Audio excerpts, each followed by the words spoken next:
do something physical. It doesn't matter if it's a mental, spiritual, physical, but if you're waking up and you start your day positive, I guarantee you're going to have a better day for it. Right. Yeah. Because hold on though. So while we on this topic, do you think mental health is just as important or better than physical health? That's a really good question. And I'm going to put it like this. I think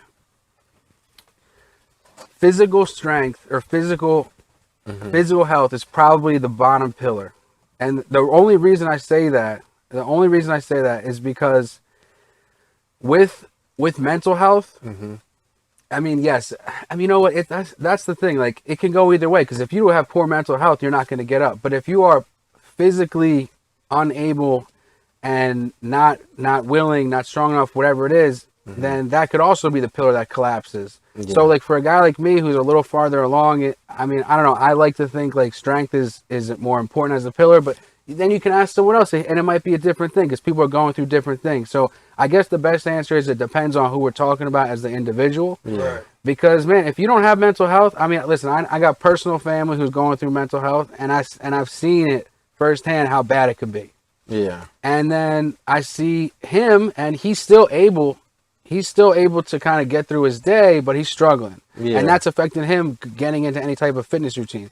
And then on the other hand, you have people who are not as strong physically, and they just don't want to do it because they can't get through the pain and or the soreness they might be feeling. So I feel like they just go hand in hand because if you can mentally fortify yourself and understand you're going to have a little discomfort those first 2 weeks of training, then you might be able to get through it. So I feel like that's a really good question.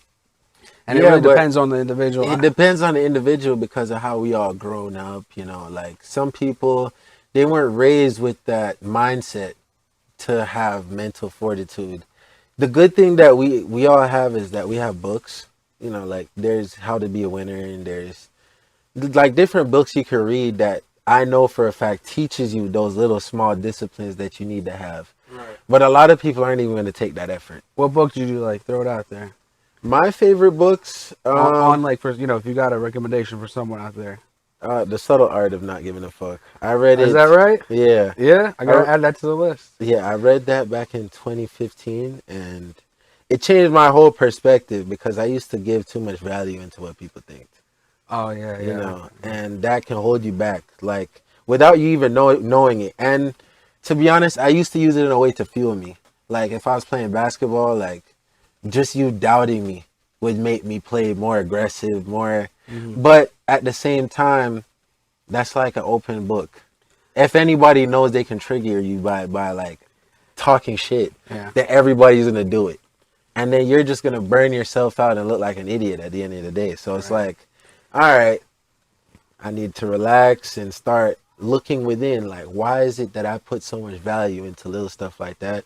And the book really breaks it down for you, you know, and really tells you like how society has kind of grafted our minds to value what people think when really it doesn't matter. You think about the internet, like a lot of us are so concerned about our personal image. Like, oh no, I can't come on the internet looking this way because they'll clown me. Right. Or they'll screen cap it and make it something that it's not, you know? Right. So it's like, at the end of the day, I don't care. We all know that people lie.